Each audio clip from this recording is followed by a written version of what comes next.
Sulit dipercaya, kerbau tua yang seharusnya gemuk dan sehat kini kurus seperti tongkat. Hanya karena saya tidak bisa melakukan pekerjaan pertanian. Itu ditinggalkan secara brutal. Ia harus berjuang sendiri untuk bertahan hidup. Saat kerbau tua kurus itu akan mati, seorang gadis baik hati yang lewat kebetulan melihatnya. Melihat kerbau tua tergeletak tak bergerak di tanah, tak bergerak. Saat dia mendekat, dia melihat kerbau itu sudah kuyuh. Hanya lapisan tipis kulit yang terlihat menutupi kerangka. Itu membuka mulutnya tanpa daya dan terengah-engah. Gadis dengan pengalaman berkembang biak melihat sekilas dan mengerti bahwa dia sangat kekurangan air.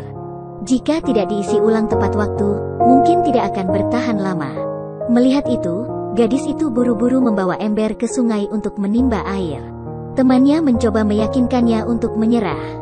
Tapi gadis keras kepala itu tidak setuju. Dia juga mengatakan bahwa melakukan perbuatan baik setiap hari memiliki pahala yang tak terukur. Tolong beri like untuk gadis baik hati ini. Setelah sekitar 10 menit, gadis itu membawa air kembali. Namun kerbau tua ini sudah tidak bisa lagi aktif minum air. Dapat dilihat bahwa kondisinya sangat buruk. Gadis itu tidak punya pilihan selain membimbingnya dengan lembut dengan tangannya. Setelah diberi makan beberapa kali dengan cara ini, kerbau tua itu tampak mendapatkan kembali kekuatannya. Dia memanggil gadis itu beberapa kali, seolah mengungkapkan rasa terima kasihnya yang dalam. Setelah kenyang, gadis itu memercikkan air yang tersisa di ember ke kerbau untuk menenangkan diri. Semoga bisa meringankan gejala buruknya. Pendamping itu akhirnya tersentuh oleh kebaikan gadis itu. Mereka berencana membawa kerbau tua itu untuk perawatan lebih lanjut. Meski sangat tipis, tidak banyak daging di sekujur tubuhnya. Tapi tidak peduli berapa banyak kekuatan yang digunakan kedua gadis itu, mereka tidak bisa memindahkannya. Selain itu, kerbau tua itu sama sekali tidak bisa berdiri dan berjalan. Mereka tidak punya pilihan selain berbalik dan meminta bantuan. Untuk mencegah kerbau tua mengalami dehidrasi saat kembali. Sebelum pergi, dia menggunakan dedaunan untuk melindunginya dari sinar matahari.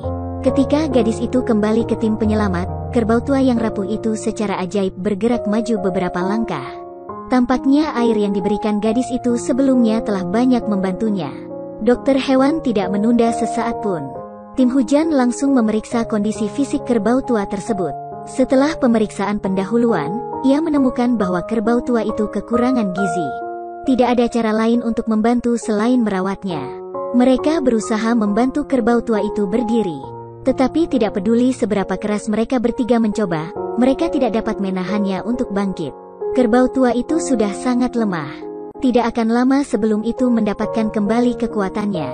Jadi wanita itu meminta tim penyelamat untuk pergi lebih dulu. Dia bersamanya sepanjang waktu.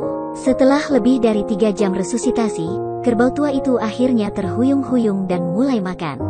Melihat itu, gadis itu dengan cepat menyebarkan daun dalam perjalanan pulang. Sapi tua itu berhenti berjalan dan berhenti seperti itu. Akhirnya hidup kembali seperti yang diharapkan dan perlahan tiba di peternakan gadis itu. Ia akan menghabiskan sisa hidupnya di sini dengan damai. Ini berkat orang-orang yang baik hati dan baik hati. Orang baik menjalani kehidupan yang aman.